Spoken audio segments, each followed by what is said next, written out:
thing. But there is another thing I wanted to talk to you about, Ryan. I just remembered. Speaking of cost, you know Salt Bay, don't you? Salt Bay, the guy with the steakhouse guy who drops salt on his yeah. So in the UK, he opened a restaurant about a week ago. Yeah, well, a customer complained because they got a bill for £37,000. I've sent you the. Jeez. I sent you the link. Basically, I mean, they've got on the bill. It's like Red Bull, a can of Red Bull for like £14, which is about like $20, which you could buy for much cheaper. Dude, that Red Bull literally better give you wings. Like you better grow wings after drinking. So herb crushed fries were $41. Asparagus was $25. Mashed potatoes $16. But still, how does it rack up? These are insanely overpriced items. I think the thing is it's two things basically. It's like the bottles of wine. Like one was 2003 Petrus for $27,000. I think that's basically what hammered them. But yeah, I mean they've been charging like over like $1,500 for a steak, which is like got gold leaf on it, and gold leaf is basically real gold, which has been smashed down to really thin pieces. It's not dangerous for people for consumption, but it has no benefit as well. So flavor or anything? It's just the look. To me, this is just like this. No, this just screams like a culture of excess. We're just like wasting gold and wrapping it in meat. Like I feel like there's better uses of our. In the US they had like the gold rush where people would be like sieving through gold. They're probably doing the sewers now because they could probably. Yeah, we're going down rabbit holes, but like I want to go down this one. So there's what's it called? The Diamond District in New York. So there's people that like will find like small bits of gold that I guess get like dusted off and transported because of all of the jewels and gold that come in and out of the area.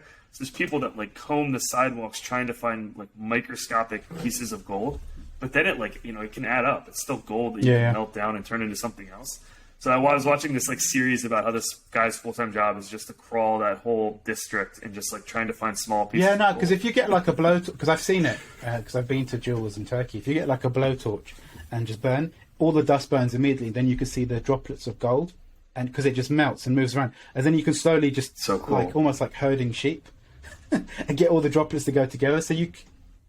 And what, just like kind of pretty much. If you've got like a, what dentists use to like scrape teeth, like one of those tools that you slowly just start moving the droplets of gold. Yeah. But yeah, I mean, I'm not sure if you'd be allowed to do that on the streets of New York. Walk around with a blowtorch, going, "I'm just looking for gold." But going back to it's Nusret Et, I think it's Nusret Gökçe, which is like the Salt Bay's real name. There was a journalist from The Guardian I think his job is to review restaurants. So what he did was, because he thought it was just such a waste of money, he got a table and a tablecloth and then just bought like a kebab for like $9 and just sat outside and ate it and taking pictures. This is probably more tasty than what's going on inside. So yeah, I think those restaurants are designed for Instagram accounts, influencers to take pictures and then share with people. Like, I can't see the point in spending $100 for a burger. It can't be that good. It can't be that.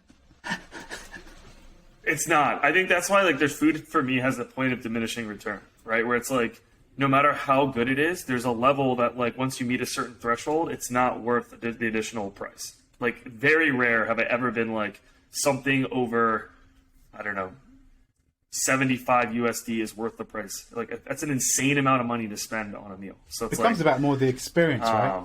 I don't know. I just more about the experience, I suppose.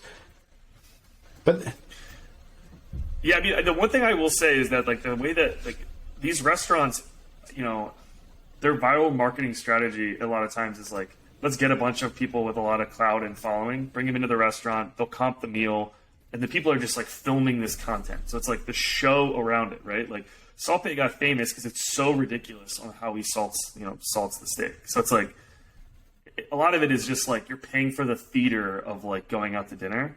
again, I don't think it's anywhere near the price. I've heard the food is like, well, you expect it to be, good, right? but nowhere anywhere close to justified. I mean, if it's not, then the business, it would be shut down fairly quickly. But I agree, it's kind of a gimmick. I think it's funny that like how it's also like I feel like the Salt Bae dude is like still trying to remain relevant, right? So like he has to like open up new restaurants or like do something else because he had that like, you know, he was viral sensation and he's kind of been riding that for a while.